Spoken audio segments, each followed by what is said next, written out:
The funniest people are depressed. Yeah. Like, where the fuck do you think they got to be so funny? It's true.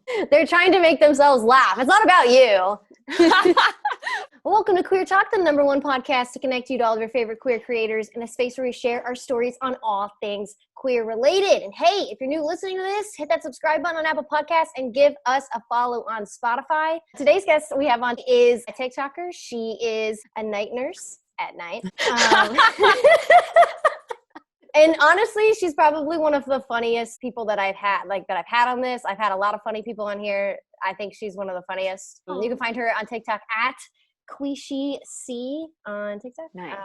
Please welcome Kelsey Costa. Hi. Hello. Yay. Welcome. We're not doing it at night though. That's true. That's true. But it's okay. I'm glad that you could come on. Your skits are fucking hilarious. I wanted to ask, like, have you had any like comedic training at all? Because like your shit, it's like very skit-like. Oh, thank you. I've taken 2 levels of improv comedy classes, and that's it. And everything else comes from just watching SNL over the years. Okay. That's awesome. That's so awesome.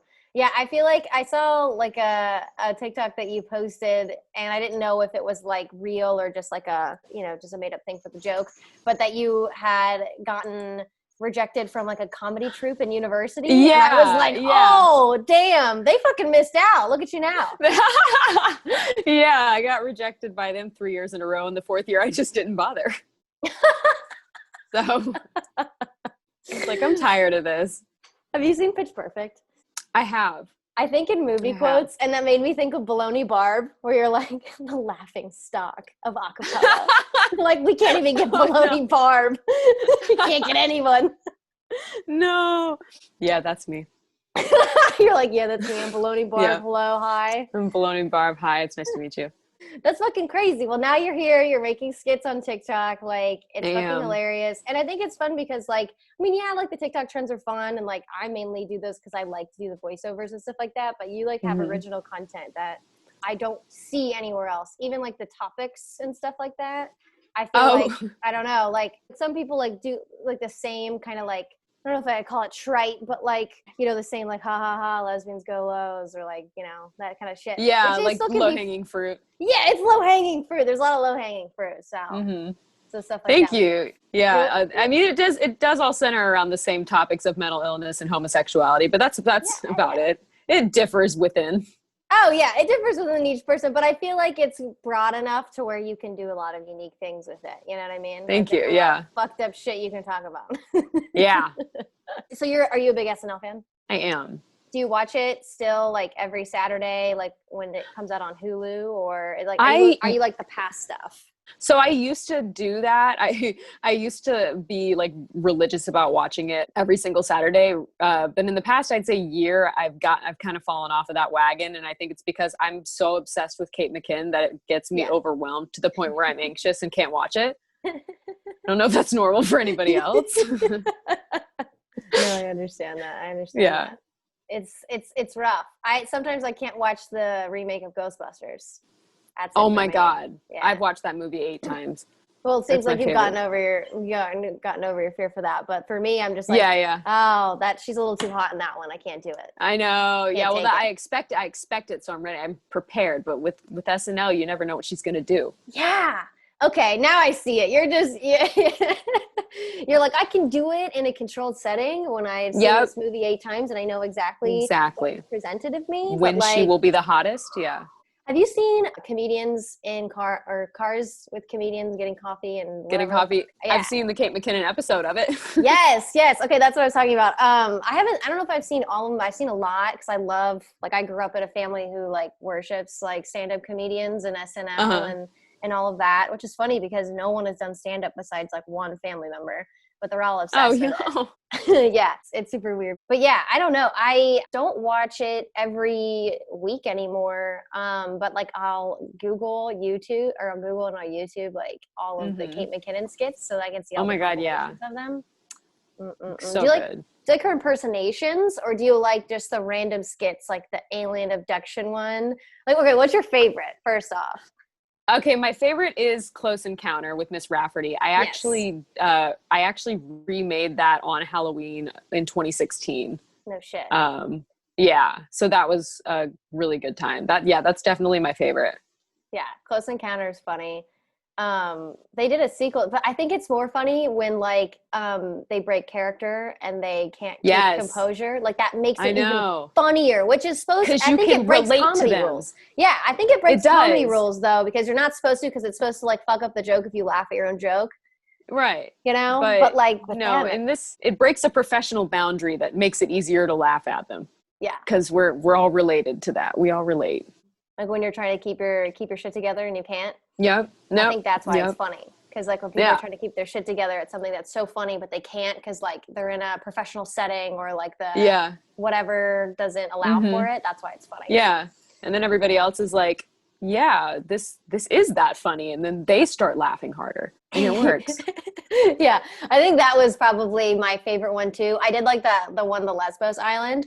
I thought that was really funny. Oh my God. Yeah. That was good. Oh my gosh. I Oh. think it's funny because she's like, because they get there and everyone is literally so gay, but not gay.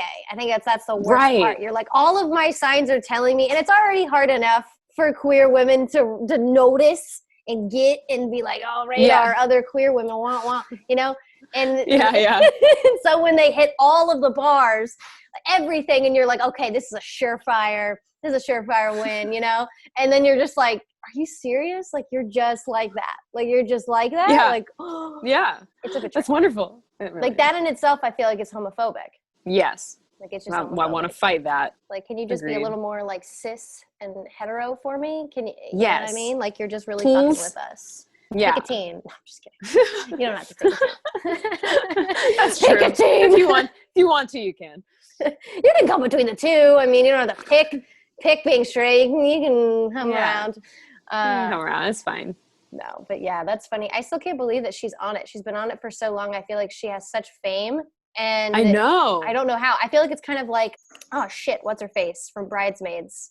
Kristen Wiig. Yes, Kristen Wiig. I feel like she stayed on it for a while too, even when she was getting famous. And I'm kind of like wondering why, because I feel like, and I hate that this is happening with SNL, but like because there are so many other mediums, you know, I feel like starting with Instagram, Facebook, and then when Vine really took off and there's a lot of Vine comedy stars and YouTube, like you have so many other mediums, you know, and then they can shoot straight into TV with Netflix specials that like SNL is becoming less and less relevant because of that. Yeah, I've noticed that. And I feel like a lot of people in the past couple of years have gotten tired of a lot of SNL stuff, I guess. So that kind of, I guess, adds to that.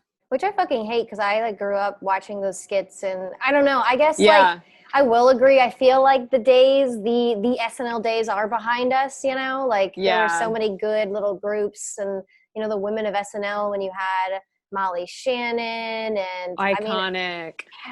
Like iconic fucking women. Like, I don't know them all by name, but I could just tell you every single thing they've been in. And quote them in like every single thing. I'm really bad with names, but like they had a Women of SNL special where they had like all the best fucking people on, like Tina Fey, Amy Poehler, Molly Shannon.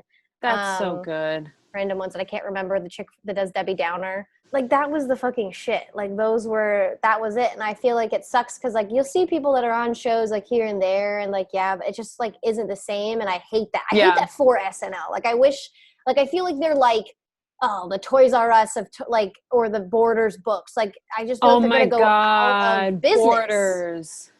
Oh my God, I'm so sad now. I know. I hate comparing them to Borders, but like I feel like they need to do something or else they're going to become irrelevant. Like like Toys R Us was like, you know, I'm getting into like business here. They're like, we don't need to put toys online. People are going to come into the stores to get toys.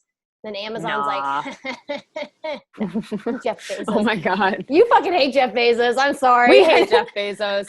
Oh my God, eat the rich. I feel like he's deeply unhappy though, which kind of makes me happy. Yeah, probably. It's like you have that much money. You could use it for something else.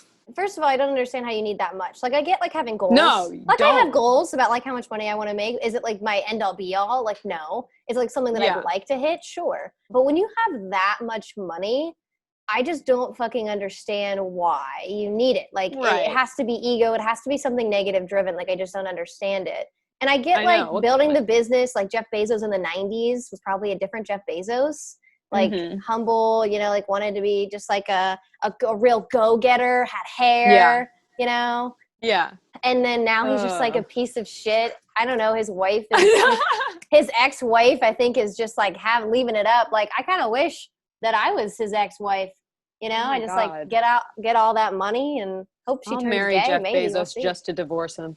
Do it. That'll be Write a book about him. it. Oh my God. I literally was seduced by him.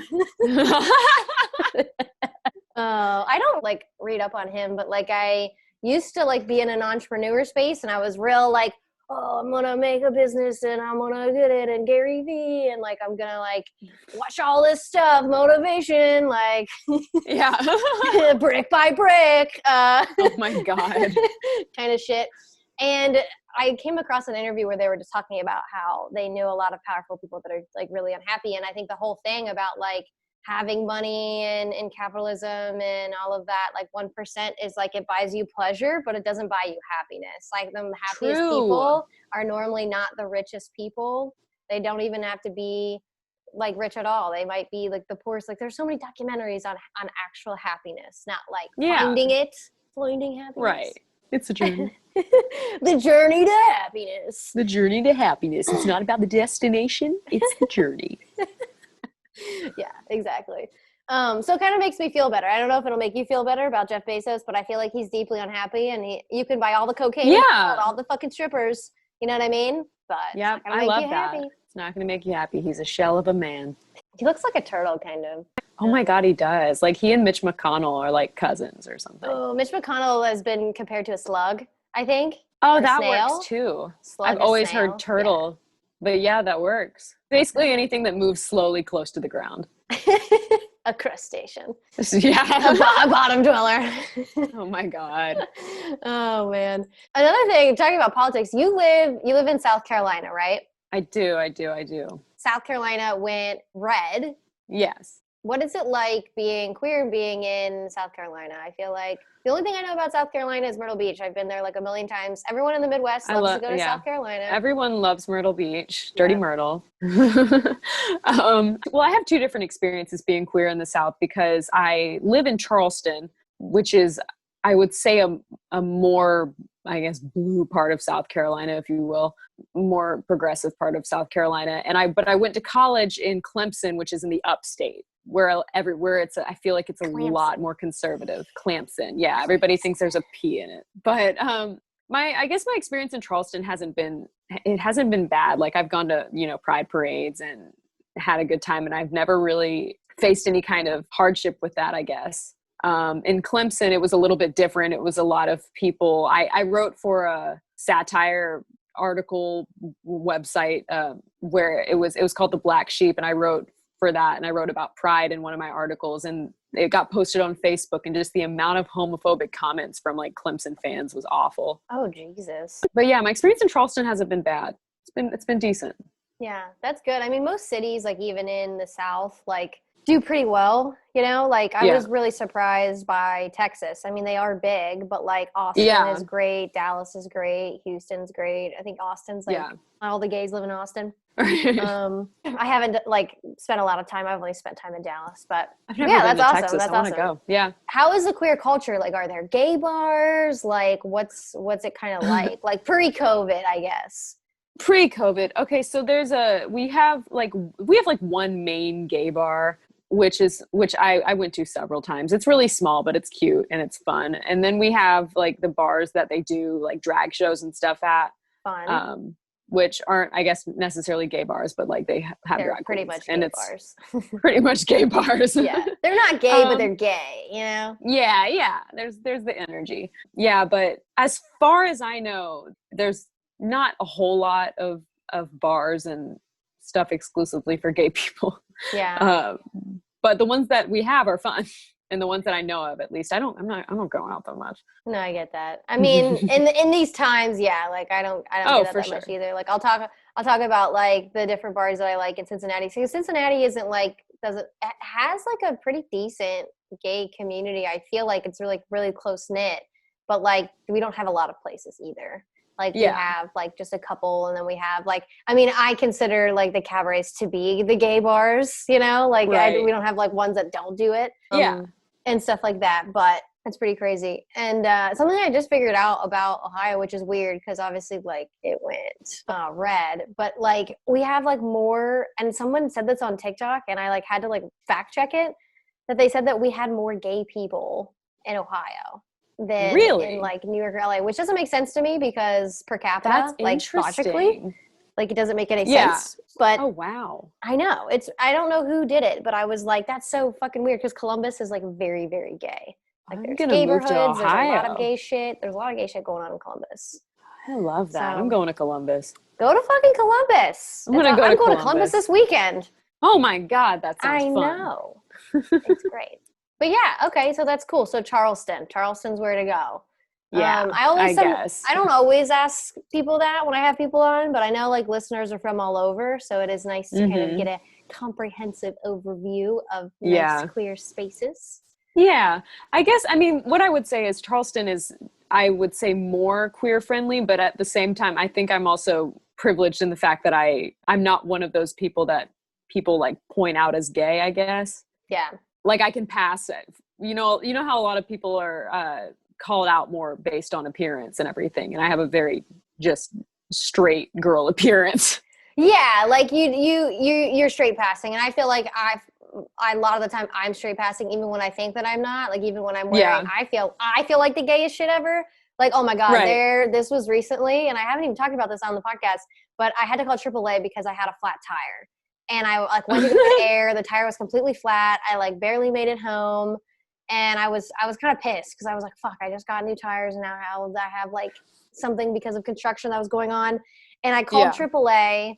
I mean, funny story. It was just flat. It like wasn't actually like fucked up or anything. They just put air in it. Oh, great. It was really dumb. Thanks for your help. They took the tire off. The guy took the tire off, and I went to the auto place, and they checked it, and they're like, nothing's wrong with the tire. We just refilled it, and then we like did your oil, so it was $20. And I was like, but yeah, that sounds about right. Okay. Yeah, there we go. I don't know anything about cars, but the AAA guy literally came, and I had just filmed like a couple TikToks, and I was like feeling cute. It was like a Saturday. I was looking to go thrifting, and I was like, oh, I'm gonna like look cute, you know, like I'm the main character today. Yeah. And I come out, and I am wearing something, I don't know, kind of like this, and I'm thinking I'm looking pretty gay, and he was like, and he wasn't like hating on me. He was just like, oh man, like you must have a lot of guys knocking at your door, like shit. And I was like, and he's like, oh, like you got a boyfriend? And I was like, no, I don't. And he goes, oh my God, why not? And I was like, because oh my God. I was like, because I'm a lesbian.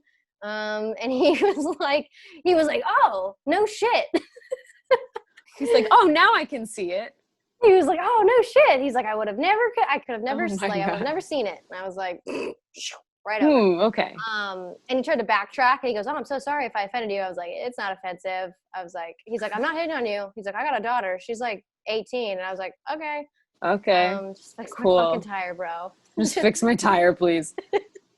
And it didn't even need to be fixed. Oh my God. The whole interaction, I never needed it. Nope. Maybe you learned something from it. Who knows? So honestly, like, yeah. So like cis het people like astonish me in that sense. Cause I'm like, yes. Like, look at me. They're so bold. It's a polo collared shirt.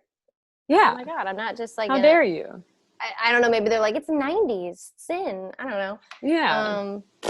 It's funny, but yeah. I think that you have privileges. There's like a whole list of privileges, straight passing privileges, and that's not even getting into race and ableism. Right. Oh yeah, and stuff for like sure. There's just like a whole host of shit. But I would assume for like sure. in the South, yeah, like if you're a white and straight passing, you're at the top of the food chain more so than other areas. But yes, for sure. Would you touch a lot on like that in your videos, which I love because you do it in a way that like is like funny and shit like that. But yeah, so you're also a psych nurse, which is really interesting. And do you always work night shifts? Or is it just on a rotating schedule? No, I've never worked a day shift before.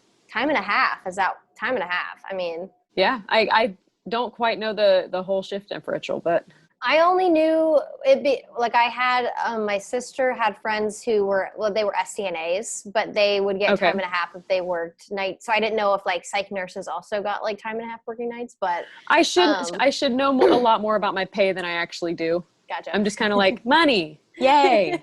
Yay, I have monies. I feel like if you worked the day shift and you saw it, you'd be like, fuck this shit. Yeah. Oh my then God. Then you'd see it and you'd be like, oh shit. I'm like, I have to suffer more for less of this. But yeah, that's actually really neat. I did some research. I was a psych major and I was like going to get my doctorate. I was on track to get my doctorate. I was going to be a clinical child psychologist. And so Children's Hospital has a really good Cincinnati facility. And so I started doing research for the psychiatric facility on College Hill. And I would research like psychiatric nurse burnout and all of this shit, like little tiny variables of, like, because the retention rate is like so crazy and like the turnover so crazy. Like, what have you seen in terms of like being because you're pretty new. I feel like you've been there for a year. I've been there for a little over a year. Yeah. I guess, I mean, I felt like I've gotten burnt out already, not fully, but like definitely to the point where I definitely like I need a break, which I have coming up. But yeah, I think it's just a matter of working in a psych hospital can be kind of hectic sometimes because patient behaviors are very, very unpredictable. And if you have a high turnover at your hospital, you're going into work every day, like more and more not knowing what to expect when you go in there. So it can be kind of like it gets you nervous before work sometimes because you have no idea what's going to happen. I feel like in a lot of other specialties, you don't know what's going to happen necessarily, but I feel like there's a lot more structure. So it's easy for that fear of going in occasionally to, as it builds up, it can kind of get you burnt out a little bit. So. Yeah. I mean, I saw it from like a purely like research perspective. There was like correlations between like using like protective equipment and the certain like escalations and shit like that. I was like looking at like all of that shit for like research, and we went to College Hill and did all that stuff, but I had already like seen like a psychiatric facility because I was a guest there for a person that I was like visiting there.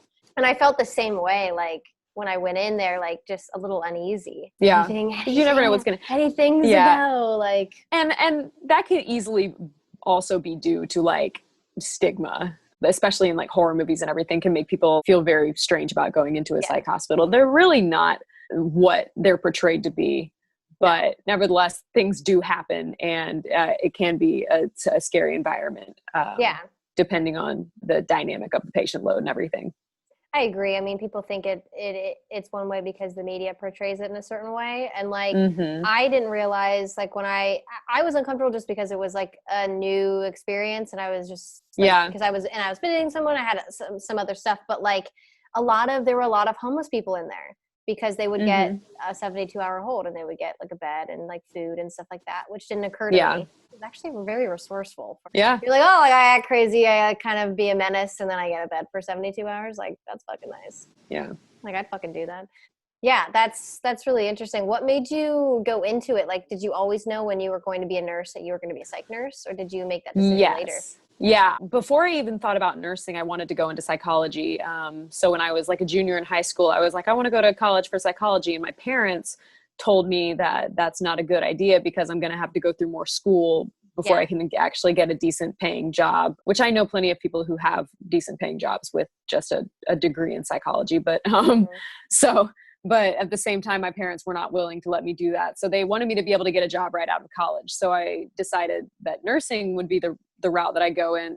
So I went into nursing instead and focused on psych because I know that I knew that I could still get that one-on-one interaction with patients that I wanted originally if I had gone into psychology. Yeah, I mean, I knew that from the jump when I like was a psych major. They basically were like, if you want to do anything, you need to get like a master's degree and all of that shit. And like, I was totally fine with it because I loved academia. I'm like, fuck yeah. Like, I don't have to go to the workforce, like more school. Great.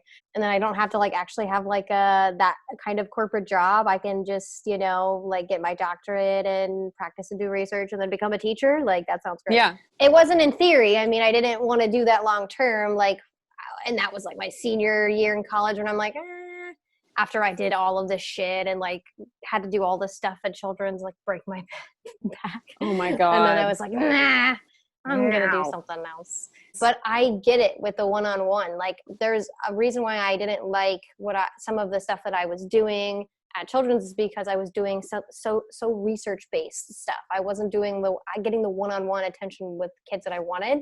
Right. And I worked for the Center for ADHD there. And yeah, that was really fun. And they did like a behavior modification program for kids who have ADHD on, just like very intense and other come-over disorders and stuff like that. And it was so great to work with kids one-on-one, outside, like just doing that kind of stuff. And I mean, it might be something that I might go back to and doing that, but like doing that research was just like soul sucking. Like, I feel like I hate research. I hate research. I know it's necessary, but I hate doing it. Yeah. It was just not a good experience. I didn't have a good experience with it. And then I was seeing these Facebook ads of people traveling the world and working from home. And I was like, that's it. Let's try that. Let's just go off the rails.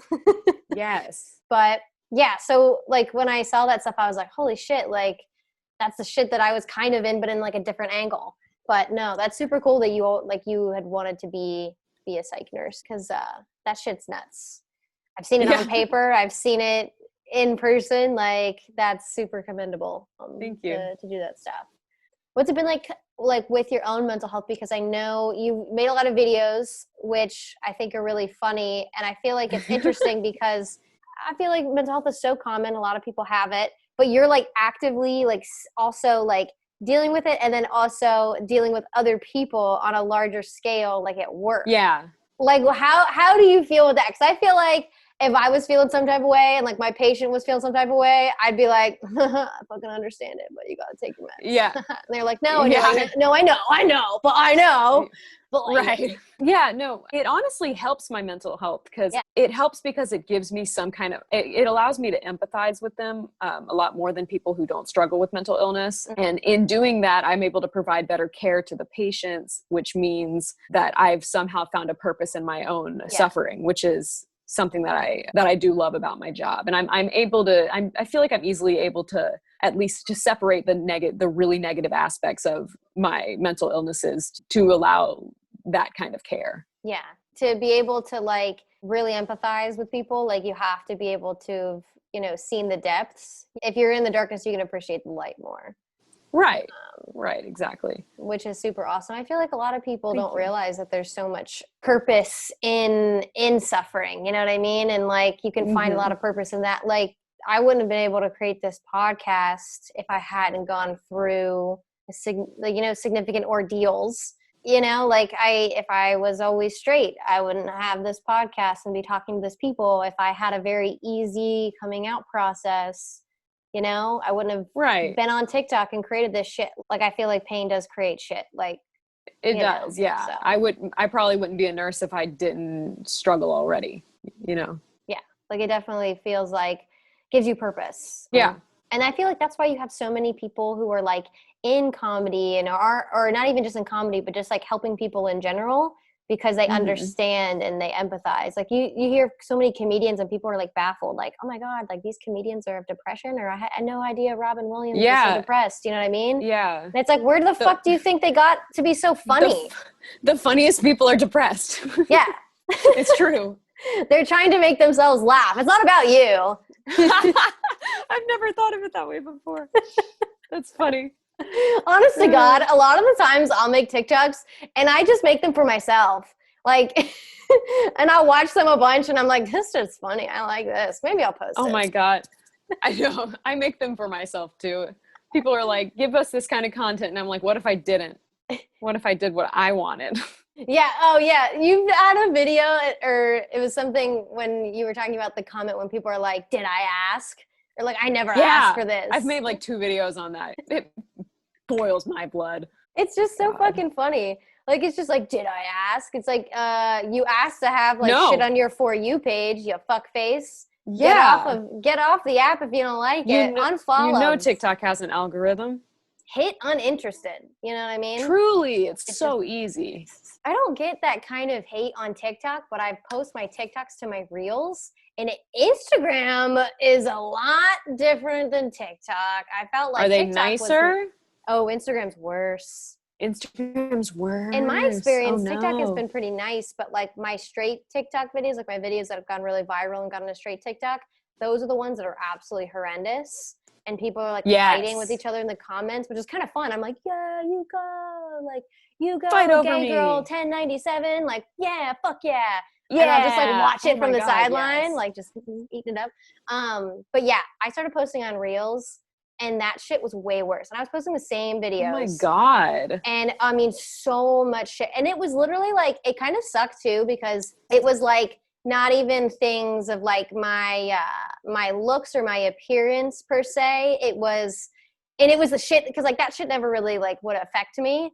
And it's like somehow they know that. Like they're like, no, we're not going to say she ugly. She knows she's not ugly. We're going to say that she's talentless. We're going to dig deep. We're going to say she has no talent. God.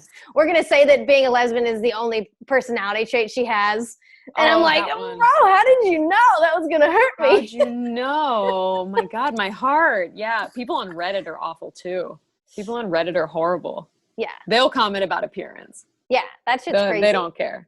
I will say, like, I thought that there would be some things. Like, I thought you were going to call me, like, a 12-year-old. No one's been doing that. That's something that I thought was going to happen. I thought I was going to have to deal with that. How often do you get called a 12-year-old? Well, just like that I look younger than I am. I thought someone's going to make a witty comment. I was a little disappointed. Disappointed in that. I get it. I get a good bit of those that say, you could tell me you're 15 or 30 and I would believe you. I get so many of those. I'm not laughing because I think that it's true. I'm laughing because I feel your pain. Yeah. I'm 23. Yeah. You're like right in the middle. Yeah. But no, yeah, Instagram's rough. I almost like, because you can't turn off like the notifications for those. So they would I would constantly see them in the comments. And like, that was what was like hurting me. Not the fact that it was actually happening. Because with TikTok, I don't know, like I just would never see them unless I went to my actual comments drop down. And I never did that because I just like don't want to, have a bad day all the time. But like with Instagram, it was inevitable, and I'm always on it. And I'm like, fuck, I'm like just dirtying my waters here by people who are just constantly, and even not even that stuff, but like not taking jokes like about just like queer stereotypes and stuff like that. If you do it in a tasteful way, it's funny, but them being like, you're portraying negative stereotypes. And I'm like, but I'm not, that's not what I'm trying to do. Like, but I'm kind of insecure about like, maybe that I am, maybe you're right. Yeah. And like, and all that shit, it like really hit. It really hit for me. Now I'm over it. And like, and I still post to reels and stuff. And I'm just, I get called talentless, and I'm like, okay, that's fine. They're like, all right, yeah, you're fine. only not famous. I'm not famous, but they're like, you only have followers because you're a lesbian. And I'm like, partly true though. Yeah, well, that's fine. I'm okay. That's all I want. Yeah. Yeah. I'm like, my male count's going down, my female count's going up, and I'm okay with that. I haven't checked that in a while. I'm gonna check that later. So if you ever thinking about posting to reels, just beware. I think that they'll do really well, but beware. Okay. It's a different crowd. It's a different crowd. It's a YouTube crowd. Like, I'm ready to thicken my skin even more. You got to thicken your skin. No, I'm like, we really derailed there. Yeah, we were. I love derailing though. It's fun. Me too. It's super fun. Oh, just like a funny side note, like you with the burping, like that shit is so funny. Thank you. I've gotten multiple comments saying, is this all she's gonna do? They're like, we're tired of this. And I was like, yeah, I understand that you're tired. She can't even burp that long. Fuck her. She can't even burp more than 3 words. This is ridiculous. No, yeah. I've definitely gotten comments that are like, this isn't funny anymore. And I'm like, yeah, you're right. I'm not gonna do it again. I think it's still funny. I think the first one I saw, you were doing something in the mirror and you were like swinging one arm and then you like burped at the end. That was like the first, my God, one of the chicken first videos Tinder I saw video. That was my chicken Tinder video. I know exactly what you're talking about. Yeah. I don't know if that was like a long time ago. I got on TikTok in April, but that feels like a long time ago. You. I legit like followed you. Oh my God. I was like, think. That's a good one. I love that. But no, that one was funny. And like you burped at the end, and I was like, that's funny. Cause like I burp all the time. And like you grew up in a household and everyone says burping is unladylike. And like, yeah, excuse me. Yeah. No, burping's fun. Birthing's cathartic. it helps you. Why would you keep it in? And that's what pisses me off. It's like at the dinner table, and I was like, is there anywhere else I'm supposed to do it? And so, excuse me, I need to go to the restroom, and go, yeah, the fucking restroom. Just hearing that echo in the giant ass bathroom. Everyone can hear it. It's like next to the table. So everyone just keeps eating, pretends like it didn't happen. You just walk back, and that's what you're supposed to do. You just couldn't come back. It's the smell that bothers them.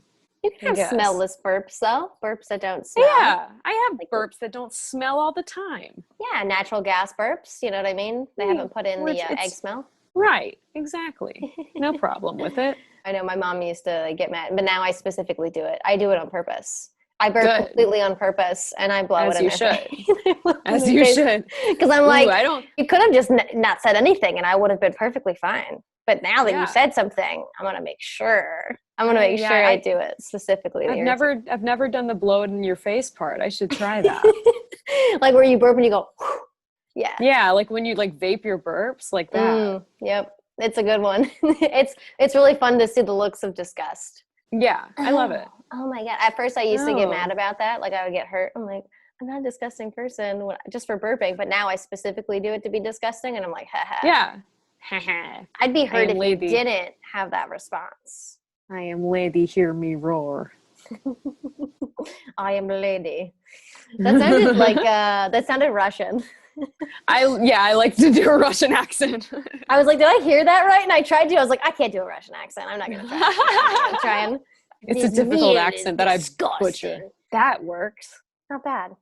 Not bad. Like Red from Orange is the New Black. I never got into Orange is the New Black. I watched like the first 2 or 3 episodes like my freshman year of college, and I just couldn't get into it. Oh, I got into it. I feel so awful about it. I'm glad that you did. I was too into it. I was closeted at the time. I wasn't out to myself, so I didn't even know I was in the closet. That's the worst part. You don't know when you're in the closet. I was in the closet. I didn't know it. And I was so obsessed with Orange is the New Black.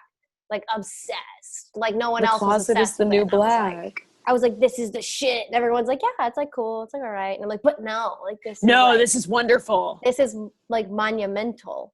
No one thought it was monumental but me. I should have known. I should have known. Should have known.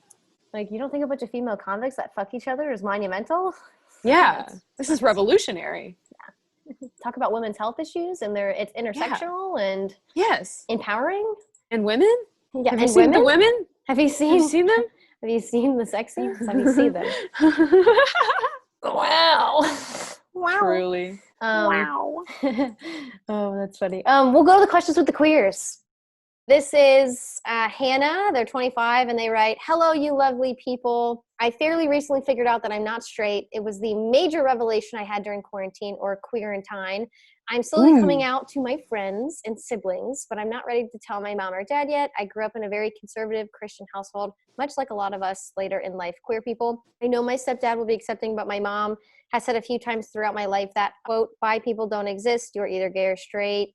Bi people are just lying to themselves, unquote. My dad is super homophobic, so I'm okay with not coming out to him for a while, but my mom and I are really close. Would it be better to wait and come out to my mom until I have a girlfriend / non-binary partner, or should I just rip the Band-Aid off? Love the podcast. Thank you for making it a safe space for the community."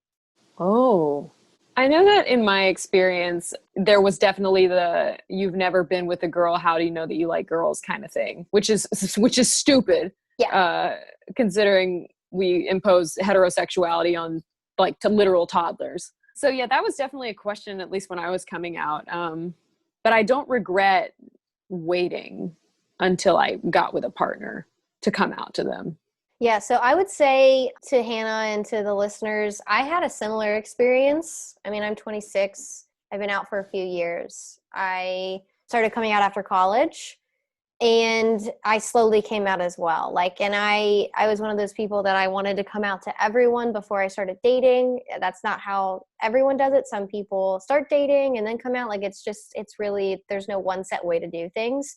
But for me, I felt like I needed to like build the confidence and start with people that I knew, like my one best friend that I grew up with that came out as a lesbian, I mean, years before I did. And I literally grew up with her. Like, we were like the same person until I started dressing feminine. And she was like, "What the fuck are you doing?" And now I understand that. Now I'm back to like not trusting feminine, but and it was very easy. But even then, I was literally thousands of miles away. I was in a different country, living in a different country, and I was still nervous to tell her. And she was like, "Okay," she was just like, "Okay," Oh, very nonchalant. Which at first I was like, "What? What, you're not happy? Like what?" And she was like, make "No, a big deal. it's like, why are you making a big deal of this? This is Why huge." don't you care about me? She was just like, honestly, I'm not surprised. She's like, you're an open person. It's not like I like thought you were gay, but it's not like I thought you were like strict. Like she just didn't really, like she didn't have any expectations, which I thought was really cool and stuff like that. And then I started telling my close friends when I came home, and then I came out to my sister. So it was like a big process of like building up that confidence. I didn't have it. Mm-hmm. I didn't have that self-esteem and the self-assuredness, you know. And I think a lot of people get Yeah. caught up of like needing a girlfriend or like showing that you are this so that people will believe you. Yeah. Not just in that, but just in anything, you know what I mean? Like showing that you have mental health issues so people will believe you, like needing something tangible to make you feel valid. And Yeah. it's hard to get out of that. And it takes a lot of like self-confidence and like knowing yourself and just shedding the idea that you have to give a shit about other people, which is really hard because when you're like coming out to your friends and family, you love them, you want them to accept you, and you want that validation and to be seen and heard as your authentic self. And sometimes they're not ready to see that because they have their own preconceived notions of you. And they, you know, like I feel like with parents, like they feel like they know you. They've known you since you were like a child, a little baby. They knew every little nook and cranny of you and your personality, and they watched you grow.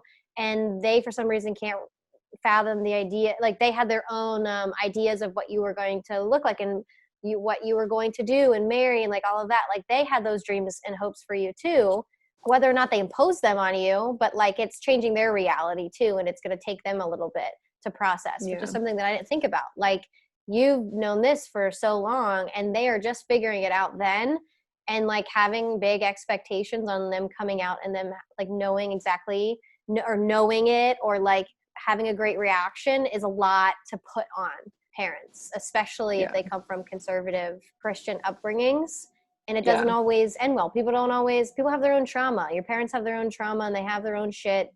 And it doesn't always work the way you think it's going to work. And what I would say is like, if you're really close to your mom, I wouldn't say from my experience, like it seems like we're on the same page with that, but like it did give me the confidence to like slowly come out, and it seems like that's what you're doing. And I feel like once you get to a spot where you feel comfortable like coming out to your mom who you seem like you really want to and you're close to, you know, maybe and I'm not saying you have to do this, but like I kind of started sprinkling in things. Like when I realized that I was gay, and this was like in college, I started talking about it. I started sprinkling it in. I started talking about my friend who would come out as a lesbian. I just started sprinkling things in over the years to kind of gauge and just slowly educate. So when it came time for me to, I felt like maybe I put in enough work and stuff like that. So yeah. I feel like it's important to have a support system of people who do validate you behind you, so that to kind of prepare you, so to help you to validate yourself in the face of somebody who may not validate you at first. And that might not always be in, you know, in your physical life. It might be online. There's so many people out here ready to hear you, see you, validate you. We're all here to do that. Yeah. But I would say like, you know, biphobia is still something that's super prevalent, you know, like it's been portrayed in a bunch of different things, and it's been portrayed in the community itself with lesbians who are like, oh, pick a teen or all that stuff. And that, you know, and it's still not as much, but it did used to happen, which baffles me because it's like with just people in the community who like aren't okay with other people in the community is like very hypocritical. But I think just with time, like once you tell her, like with time it'll help, you know, it will. But it might be uncomfortable. It might be something that would be hard to do. But I think if you guys are close, I think you'll be okay, you know, whatever happens. But yeah, I think you just got to do it when you're ready, when you feel it in your gut that you're ready to do it. For sure. Yeah. Can't always be planned. Sometimes it's unplanned and you're just like, oh, this is the day. This is the time. We're going to do it. Yep. All right. So this is the lightning round. And so are you ready to answer some questions really fast, Kelsey? I'm ready. Yay. Okay. Haley Kiyoko or Girl in Red? Girl in Red. Ooh. Janelle Monáe or Tegan and Sarah? Janelle Monáe. Beanies or snapbacks? Beanies. Jean jackets or flannels? Flannels. Giving presents or getting presents? Giving presents. Are you the gay that squishes the bugs? Yes. Yes, proudly. Favorite queer movie of all time? Oh God. There's a movie called Kiss Me that was on Netflix that I really like. It's not English. Oh, cool. And then last question, last song you listened to on repeat? Here Comes Goodbye by Rascal Flatts. Nice. Okay, cool. Country. That's country. I know. I started out liking Rascal Flatts ironically, and then I actually got into them. Don't you hate that? You're like, haha, I'm listening to this ironically. Like, yeah, haha. And then I was like, oh shit, life really is a highway. They're so right. Oh my God, that's what hurts the most. And I want to ride it all night long. All night long. Oh God. Well, thank you so much for being on this podcast, Kelsey. If you want to check out more about Kelsey, you can find her at QueeSheC. And as always, you can find me on all platforms at Brie Logan. That's it for this episode, my queers. Thank you for listening and subscribing. If you're not subscribed, hit that subscribe button. Give us a follow on Spotify. Be you, be queer, stay safe. We'll see you on the next episode.